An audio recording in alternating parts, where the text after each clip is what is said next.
बोलिए नत्ता नत्त सिद्ध परमेष्टि भगवान की। जय बोलिए देवाई देवी गुजरात श्री आदिनाथ भगवान की। जय बोलिए देवाई देवी गुजरात श्री शांतिनाथ भगवान की। जय बोलिए देवाई देवी गुजरात श्री चिंतामणि पार्श्वनाथ भगवान की। जय बोलिए अंतिम शासन नायक श्री वर्धमान स्वामी की। जय बोलिए परम पूज्य आचार्य गुरुदेव श्री 108 विद्याभूषण संपत्ति सागर जी महामुनिराज की। जय बोलिए परम पूज्य आचार्य गुरुदेव श्री 108 विराट सागर जी महामुनिराज की। जय बोलिए परम पूज्य आचार्य गुरुदेव श्री 108 विनम्र सागर जी महामुनिराज की। उत्तम आर्जव धर्म की जय हो। मानो माया तजो अभी, मानो माया तजो अभी, प्रभु के पाको वरो अभी। मानो माया प्रभु कृपा को वरो अभी। माया माया भी जग में, माया माया भी जग में, माया माया भी जग में, माया माया भी जग में। वो इसमें जो फंस जाएगा वह जग से मिट जाएगा। इसमें जो फंस जाएगा वह जग से मिट जाएगा। फूलों सा खिल के वो फूलों सा खिल के ये शोर मिटाओ रे। जीवन है पानी की बूंद सब मिट जाए रे। जीवन है पानी की सब मिट जाए रे। होनी अनहोनी हो होनी अनहोनी कब त्यागट जाए रे। जीवन है पानी की बूंद सब मिट जाए रे। पानी की बूंद सब मिट जाए रे। योग भक्तता से आश्रम, योग ही अभक्तता ही आश्रम या आर्जव धर्म है। जब तीनों योग सरल हो जाते हैं तो मन में सरलता स्वयं ही भी प्रकट होने लग जाती है। कहते हैं युद्ध जीतने के लिए मायाचारी की आवश्यकता पड़ती है। युद्ध जीतने के लिए जैसे कि महाभारत का युद्ध, युद्ध जीतने के लिए मायाचारी की जरूरत पड़ती है, लेकिन कर्मों का युद्ध जीतने के लिए सरलता की आवश्यकता पड़ती है। इसलिए आचार्य भगवंतों ने कहा ऋजो भाव इति आर्जव। ऋजुता का भाव, सरलता का भाव ही आर्जव धर्म। कहते हैं नमन नमन में फेर है। इसमें नमन नमन में फेर है, अधिक नमे बेईमान और दगाबाज दूना नमे चीता चोर कमान। कहते हैं कि नमन नमन में फेर है।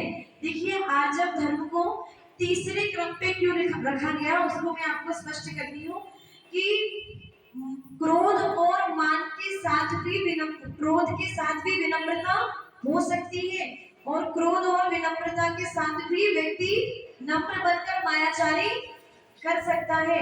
किसी व्यक्ति को क्रोध नहीं आता, उसके अंदर अहंकार नहीं है, पर उसके अंदर मायाचारी हो सकती है। नमन नमन में फेर है, अधिक नमे बेईमान और दगाबाज दुगना नमे चीता चोर कमान। जैसे कि जब जो चीता होता है जब वो अपना शिकार करने जाना होता है तो उस समय वो अपने कदम थोड़ा पीछे की ओर खींचता है, क्योंकि उसे भागने के लिए गति भरनी होती है, तो पीछे की ओर अपने कदम खींचता है और थोड़ा झुकता है। तो नमन नमन में फेर है। देखिए वो उस समय ऐसा विनम्र प्रतीत होता है कि ये तो बहुत ही साधारण सा पशु है, तो वो कितना खूंखार और हिंसक पशु होता है, इसका मतलब मायाचारी क्रोध और मान के बिना भी हो सकती है। फिर दूसरा उदाहरण दिया चीता चोर। कोई व्यक्ति यदि चोर है और उसे आपके घर में चोरी करना है तो पहले वो आपसे मित्रता करेगा, आपके अंदर की सारी बातें जानेगा, आगे बड़ा सरल मन के प्रतीक करेगा अपने आप को, आपके साथ बड़ा ही मित्रता का व्यवहार करेगा। देखिए इसने क्रोध का व्यवहार नहीं किया, मान का व्यवहार नहीं किया, पर मायाचारी का व्यवहार क्रोध और मान के बिना भी हो सकता है। चीता, चोर और तीसरा क्या उदाहरण है? कमान। कमान जितनी झुकती है, जितनी खिंचती है, तीर उतनी ही जोर से चुभता है। तो नमन नमन में फेर है। अधिक नमे बेईमान, यदि कोई व्यक्ति बेईमान है तो वो ज्यादा विनम्रता प्रकट करता है। आप किसी व्यक्ति, किसी दुकानदार के पास जाइए, वो कहेगा कि ये चीज 500 रुपए की है। कितने रुपए की है? 500 रुपए की है। फिर वो कहेगा अरे आपके साथ में ये बड़ा प्यारा बच्चा है, बच्चे को पसंद आ रही है, यद्यपि ये चीज दुकान में एक ही थी और मेरी खरीद भी 500 रुपए की है, पर इस बच्चे का चेहरा देख के मैं आपको मना नहीं कर रहा हूँ और आप 450 में से, ये क्या है? ये मायाचारी है। अधिक नमे बेईमान, यदि कोई ज्यादा झुक रहा है तो वो समझ लीजिए इसका या तो आपसे कोई प्रयोजन है या फिर ये कोई प्रयोजन आपसे सिद्ध जरूर करेगा। मुझे एक प्रसंग याद आता है कि एक बार जब सीता जी और राम जी वनवास काट रहे थे, लक्ष्मण जी भी उनके साथ थे, तो एक नदी को पार कर रहे थे और नाव में बैठे हुए थे। तभी वहां पर सीता जी की दृष्टि, भोली भाली सी सीता जी जो महलों में पली, राजा जनक की पुत्री और मर्यादा पुरुषोत्तम राम की पुत्री, बड़ी भोली वाली सी सीता जी ने एक पक्षी देखा जो श्वेत रंग का था। कैसे रंग का? सफेद रंग का था। सीता जी उसको देख के बड़ी प्रसन्न हुई और उनसे रहा नहीं गया और प्रभु श्री राम से पूछ बैठी कि देखिए स्वामी, ये कैसा पक्षी है कि कितना ध्यानस्थ है।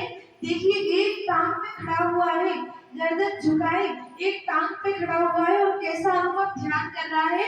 ऐसा ध्यान तो हम मनुष्य भी नहीं कर पाते। कितनी एकाग्रता है। तब प्रभु श्री राम सीता जी के भोलेपन को समझे और उन्होंने सीता जी को बताया कि ये पक्षी जो तुम देख रही हो ये ध्यानस्थ नहीं है, ये तो बगुला है, बगुला जो बाहर से तो सफेद है पर इसका भीतर से मन काला है। ये ध्यान नहीं कर रहा है, ये तो इंतजार कर रहा है कि कब कोई मछली आएगी और मैं उसे पकड़ लूंगा। तब श्री राम ने सीता से जो वचन कहे थे वो इस प्रकार थे कि मन मैला तन ऊजरा। कैसा? मन मैला तन ऊजरा, या बगला की टेक और याते तो कौवा भला भीतर बाहर के। कौवा बाहर से भी काला होता है, लोगों को तसल्ली होती है कि ये जैसा बाहर से है वैसा ही भीतर से है, पर बगुले को देख के उसकी ओर सभी का ध्यान एकत्रित होता है क्योंकि वो एकदम श्वेत होता है और ऐसा एक टांग पे खड़ा हुआ ध्यानस्थ सा प्रतीत होता है कि मानो इससे बड़ी एकाग्रता ध्यान में किसकी होगी। इसलिए आज श्री भगवान ने जब पर्युषण पर्व की 10 लक्षण की पूजन लिखी तो उसमें लिखा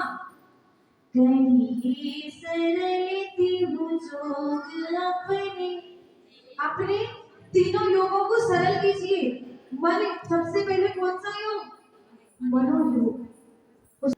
फिर कहा मुंह से बहुत मिश्री जैसा मीठा हुआ करते हैं और दिल में कपट की आग रखते हैं, तो उनके लिए एक बड़ी ही सुंदर बात मेरे दिमाग में आ रही है और मैं आपको बताना चाहूंगी कि कहते हैं कपट छिपाए ना छिपे, कपट छिपाए ना छिपे, छिपे ना मोटे भाग और दाबी दूबी ना छिपे, रुई लपेटी आग। यदि अग्नि जल रही है और आप पूरा रुई का एक बंडल डाल दीजिए उसे छिपाने के लिए, क्या वो छिप पाएगी?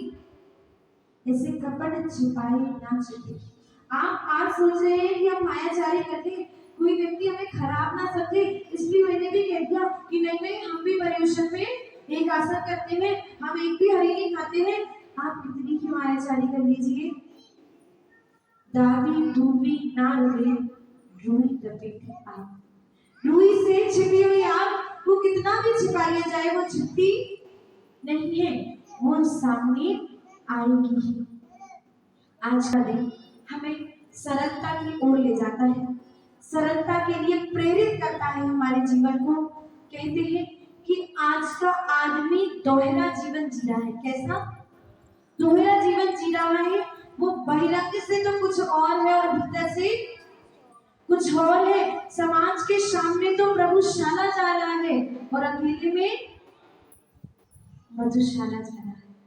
आज का आदमी बड़ा ही दोहरा जीवन जी रहा है। तो हमें ऐसे दोहरे जीवन को नहीं जीना है, क्योंकि आचार्य भगवंतों ने कहा है कि सांप कितना भी टेढ़ा चल ले, पर जब भी अपने बिल में आएगा तो उसे सीधा होना पड़ेगा। आप अपने जीवन में कितनी ही मायाचारी कर ले, कितनी ही योगों में वक्रता ला ले, पर जब भी आपको प्रभु से जुड़ना होगा तो मन को सरल करना ही होगा, क्योंकि जिसका हृदय सरल होता है स्वयं प्रभु भी उसके ही अधीन हो जाते हैं। कहते हैं भक्त के वश में है भगवान। तो भक्त कैसा होना चाहिए?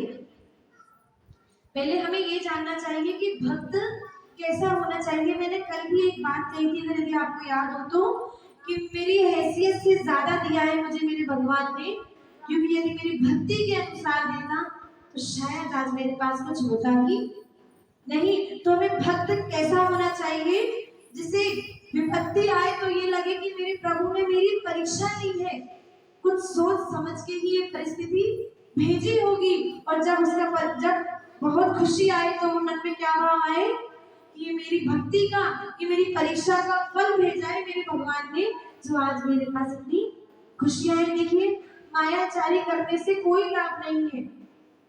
जैसे कि दुख ज्यादा दिन नहीं टिकता, वैसे ही सुख भी ज्यादा दिन नहीं टिकता। आप मायाचारी करके सुख को तात्कालिक रूप से रोक सकते हैं, पर हमेशा के लिए रोक नहीं सकते। यदि आपको अनंत सुख की प्राप्ति करनी है तो सबसे पहले आपको सरल बनना पड़ेगा। सुई में धागा भी वही प्रवेश करता है जिसमें गांठ नहीं होती। सुई में वही धागा प्रवेश करता है जिसमें गांठ नहीं होती। जिस धागे में गांठ होती है वो धागा तो सुई में भी प्रवेश नहीं करता। तो जिसके हृदय में मायाचारी रूपी कांटे बोए हुए हैं, तो कैसे पूजन की स्थापना में भगवान को अपने हृदय में विराजमान करेगा? जब एक तुच्छ सी सुई जो कि चुभती है उसके अंदर भी गांठ लगा धागा प्रवेश नहीं करता, ऐसे ही जिनके हृदय में मायाचारी रूपी शूल पनप रहे हैं उनके भीतर परमात्मा रूपी धागा प्रवेश नहीं कर सकता। देखिए कहते हैं, आपने बहुत बार सुना होगा, जो दूसरों के लिए गड्ढा खोदता है वो स्वयं पहले ही उस गड्ढे में गिर जाता है। इससे संबंधित मुझे एक दृष्टांत याद आ रहा है कि एक सेठ था, उसने बड़ी ही उधारी कर रखी थी, दूसरे लोगों से माल ले रखा था पर उनके पैसे नहीं देता था। तो जिस व्यक्ति से उसने बहुत सारा माल ले रखा था और बहुत सारा कर्ज कर रखा था, वो व्यक्ति उसके घर आया और उसने उससे निवेदन किया कि भैया हमारा हिसाब कर दो, बड़ा ही हिसाब उलझता जा रहा है। सेठ अब कर भी क्या सकता था?